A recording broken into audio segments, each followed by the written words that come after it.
Molt bé. La següent xerrada a càrrec de la Universitat i l'IUNIX és del doctor Sebastià Albertí, que és catedràtic de microbiologia de la universitat i investigador dins de l'IUNIX. Moltíssimes gràcies.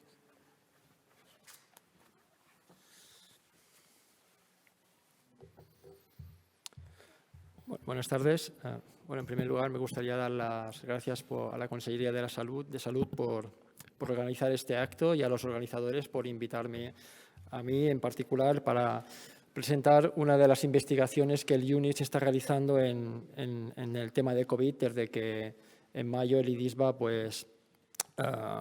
abrió una convocatoria para proyectos para investigar específicamente y concretamente la COVID en nuestra comunidad, ¿no? En realidad, voy a hablar no sobre vacunas, sino sobre las nuevas tecnologías que tenemos hoy en día para investigar las enfermedades infecciosas y, en este caso en concreto, para investigar y controlar la enfermedad de la COVID. Como todos sabemos, o los que nos dedicamos a la microbiología y las enfermedades infecciosas, el progreso y el desenlace de una enfermedad infecciosa siempre dependen de las características de dos actores. Por un lado tenemos el microorganismo, en este caso el virus, el SARS-CoV-2, y por otro lado el huésped, en este caso el hombre, ¿no? Según los datos que obtuvieron los chinos ya en los primeros meses del inicio de la pandemia, que pudieron clasificaron a los pacientes clínicamente en estos 4 estados, leves, comunes, graves y críticos, con las características clínicas que indica la diapositiva. Ya sabíamos, o ya se vio en los primeros momentos, que aproximadamente más del 80% de los pacientes, por fortuna, o son asintomáticos o están en los 2 primeros estados, leves y comunes, sin gran afectación. Y realmente el problema sanitario, la saturación de hospitales y UCI, ha venido sobre todo por los pacientes que están clínicamente en lo que conocemos como graves o críticos, ¿no? En esos casos realmente es donde se demuestra que las características del hospedador son definitivas o esenciales para determinar cómo va a ir el progreso de la enfermedad, ¿no? Y es cierto que se han asociado este progreso a un estado más grave o más crítico a determinadas patologías basales, como la hipertensión, la obesidad, etcétera, pero a nosotros los científicos nos interesa conocer exactamente cuál es el mecanismo por el cual se puede asociar esa enfermedad infecciosa a una determinada patología basal, cuáles son los procesos moleculares y celulares que subyacen en cada uno de los pasos para que unas personas realmente progresen y tengan un desenlace mucho peor que la mayor parte de la gente que es infectada por el mismo virus, ¿no? Para hacer esto, nosotros propusimos realizar un estudio con técnicas de espectrometría de masas en una población con las características que refleja la tabla que pueden aquí ver, ¿no? Estas son realmente pacientes de nuestra comunidad. Fueron pacientes que las muestras se recogieron en la primera ola, es decir, empezamos a recoger muestras en abril, mayo y se analizaron ya durante los meses de mayo, junio y julio, que es cuando tuvimos que poner a punto las nuevas tecnologías de las que les voy a hablar. Como pueden ver, hicimos 3 grupos de pacientes. En este caso tenemos los leves, que englobaría sobre todo los de la escala, lo que hemos llamado común, o los de escala 1, diríamos. Luego tenemos graves y críticos, más o menos el mismo número de pacientes por grupo. Y obviamente incluimos un grupo de personas que no habían sanas en el momento en el que se les tomaba la muestra, ¿no? Pueden ver las características, son bastante homogéneos los grupos en cuanto a la edad, mayor edad en cuanto a los críticos, y destaca, o a mí me llamó mucho la atención, que prácticamente solo tenemos hombres en el grupo de los críticos frente al de mujeres, ¿no? Que es algo que se está constatando que es así. Bien, en ese estudio que financió el IDISBA, con el título que pueden ustedes ver ahí, que intentábamos utilizar las técnicas que conocemos como espectrometría de masas. Utilizamos 2. La primera de ellas es la que tiene este nombre tan largo en inglés que abreviamos como MALDI-TOF, son las iniciales del uso del láser para poder analizar una muestra y analizar el tiempo de vuelo tras fraccionar la muestra con el láser. Voy a explicar muy brevemente y en palabras muy llanas en qué consiste la técnica y tampoco es tan sofisticada porque hoy en día los hospitales ya disponen de estas técnicas. Aquí en nuestras islas, tanto el Hospital de Son Llàtzer como el de Son Espases tienen estos equipos para poder realizar el mal d'Itoff, ¿no? Lo que no lo utilizan para esto. En realidad, la técnica consiste en utilizar en este caso una muestra de suero, por tanto, es una muestra fácil de obtener de los pacientes, se necesita muy poca cantidad, estamos hablando de 10 o 20 microlitros, que es procesada muy rápidamente. Pensamos que la sangre, aparte de ser una muestra homogénea, el suero es una muestra en la que pueden reflejarse aquellos procesos inflamatorios que se están dando en el pulmón, por ejemplo, o aquella afectación que el virus está produciendo, pueden traducirse y reflejarse en la composición de la sangre de los pacientes. Y esa muestra es simplemente bombardeada con un láser, de forma que las proteínas mayoritariamente lo que hacen es fraccionarse, excitarse, y en el tubo que aquí pueden ver como el tubo de vuelo, es básicamente donde son separadas pues, por su tiempo de vuelo, exactamente. Es decir, cuanto más pesan, más se separarán de las demás, las grandes de las pequeñas, y alcanzarán un pico atendiendo a la cantidad que está en el suero. Como pueden ver en un perfil cromatográfico, en un perfil del espectro que pueden ver a mi derecha en este caso, podemos ver distintos picos que corresponderían a fragmentos de proteínas abundantes en el suero de la muestra que hemos analizado. Cuanto más alto, mayor cantidad de esa proteína, y cada uno de esos picos daría, diríamos, un código de barras que representaría un fragmento de una determinada proteína. Cuando nosotros hicimos esto con los 800 pacientes de COVID y los individuos sanos, se obtuvieron más de 135 fragmentos de proteína, que aquí llamamos MZ, como pueden ver a la derecha, y que esos fragmentos de proteína, en realidad, entre los distintos grupos clasificados clínicamente, como hemos dicho anteriormente, como sanos, leves, graves y críticos, en esos grupos de proteínas, aproximadamente unas 45 de estos picos o MZ son distintos entre los distintos grupos de pacientes. Y a cada uno de ellos les podemos asignar un color, en este caso más rojo, cuanto más hay en el estado crítico. Claramente en la figura representa una clara gradación de estas proteínas o de estos fragmentos que hay desde las personas sanas a los leves, a los graves y a los críticos. Y aquí solo se representan 17 de esos marcadores, o podríamos decir a partir de ahora biomarcadores, que caracterizan el suero de un paciente cuando es crítico o cuando es leve. De hecho, en la misma diapositiva podemos observar que en el grupo de los sanos hay una barra azul en los últimos 15 pacientes, que realmente son pacientes COVID críticos 3 meses después del alta. Es decir, que su perfil, en este caso lo que llamamos peptidoma, su perfil de proteínas en el suero, vuelve a la normalidad una vez se recupera por completo de la enfermedad. Otros hechos que refleja esta misma gráfica es que claramente los individuos con una COVID leve o muy moderada son indistinguibles de los sanos en el perfil sanguíneo, ¿vale? Donde empieza a haber más problemas es en el grupo de los graves, que además es cuando realmente al principio de la pandemia los mismos clínicos tenían problemas para poder clasificar y estratificar a los pacientes y luego a lo mejor incluso predecir qué podía pasar con ellos, ¿no?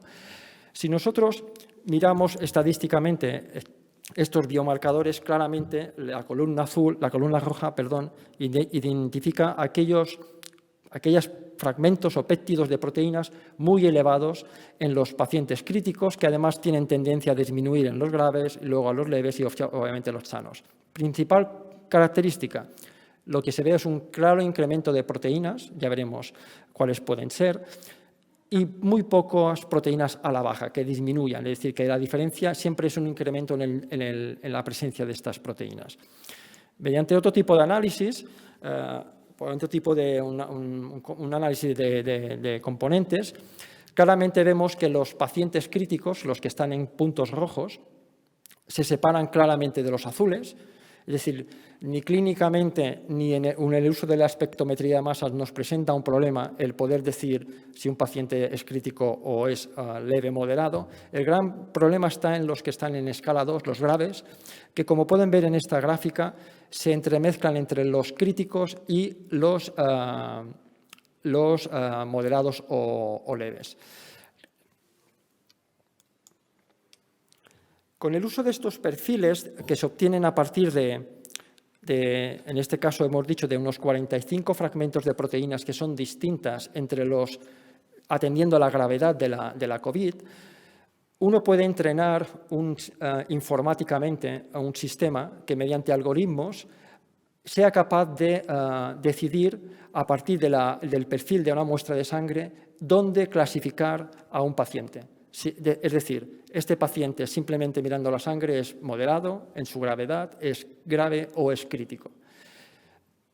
Si esto es posible, intentamos aplicarlo a partir de muestras que no se habían utilizado para poder hacer este tipo de entreno informático sobre la máquina, ¿no? Utilizando distintos algoritmos. Y en este caso recogimos, como pueden ver aquí en esta diapositiva, 22 muestras que ya pertenecen la mayoría de ellas a pacientes de la segunda ola.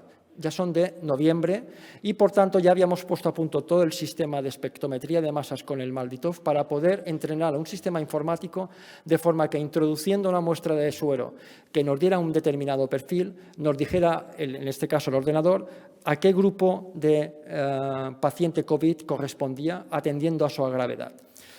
Como pueden ver en esta diapositiva, tenemos a la izquierda la identificación del paciente con la edad y el género masculino o femenino. La toma de la muestra es el punto cero, es decir, cuando la muestra es recogida, ya estábamos en la segunda ola, ya podíamos intentar planificar mejor los experimentos. La primera ola fue realmente recoger muestras y analizar. Nos pilló un poco desprevenidos y en esta segunda muestra, en esta segunda ola, las muestras se recogieron en el momento del ingreso. El color naranja representa cuando el individuo es clínicamente, el médico dijo que estaba en el grave, azul leve o moderado y rojo crítico. En el momento de que se toma la muestra y que intentábamos coincidir en ese caso en el ingreso. Como pueden ver, tenemos todo tipo de pacientes que de naranja pasan a azul a las 48 horas, como los primeros, otros que se mantienen estables en azul todo el tiempo, otros naranja todo el tiempo, es decir, graves, otros que de críticos pasan a graves u otros de graves que pasan a críticos. Y al final, en el lado derecho, es lo que el ordenador dijo cuando analizó la muestra por MALDI-TOF, ¿vale? Es decir, no lo que eran realmente en el momento de la toma de la muestra, sino lo que dijo el ordenador al analizar el patrón de picos que les he enseñado anteriormente. Como pueden observar, cuando el paciente está estable, el ordenador, el resultado del análisis del perfil de péptidos no se equivoca, acierta, obviamente, en cómo está el paciente. Lo más interesante desde el punto de vista práctico, y por desgracia solo hay unos 3 o 4 casos, como los dos primeros, es que si la muestra está tomada y el cambio se produce 48 horas más tarde, el ordenador predice que va a cambiar.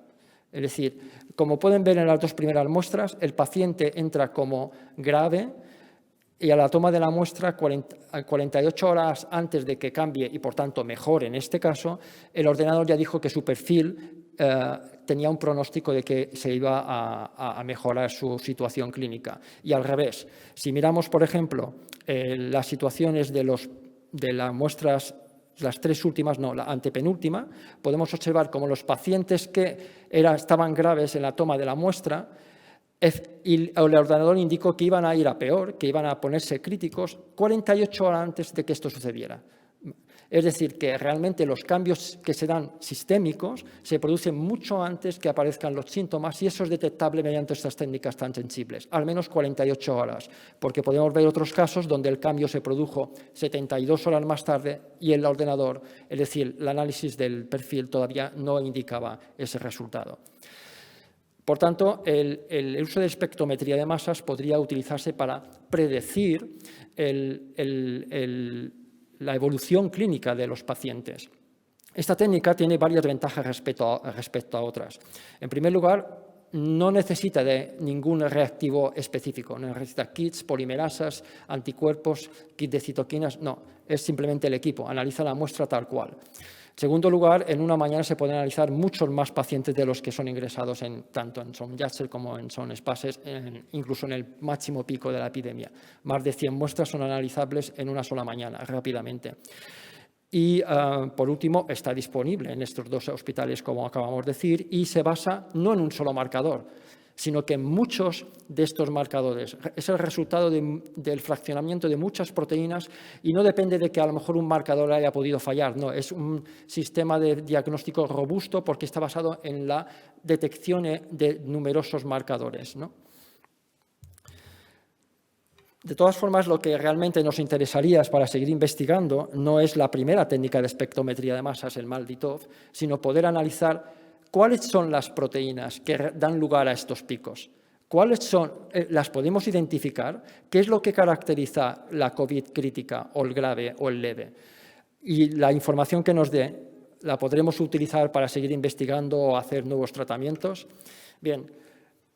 Esto lo hemos podido hacer aquí por técnicas de proteómica en las que podemos identificar estos péptidos que dan lugar a estos distintos perfiles en los pacientes. Podemos saber qué proteínas son. No voy a enseñarles todos los pacientes, aquí solo me he centrado en los críticos, es decir, los que estuvieron en UCI en la primera ola de la pandemia, y he colocado algunas de las proteínas. Sé que no las pueden ver, yo no soy incapaz de ver el nombre de ellas y además están abreviadas porque son larguísimas, simplemente voy a hacer referencia a algunos grupos.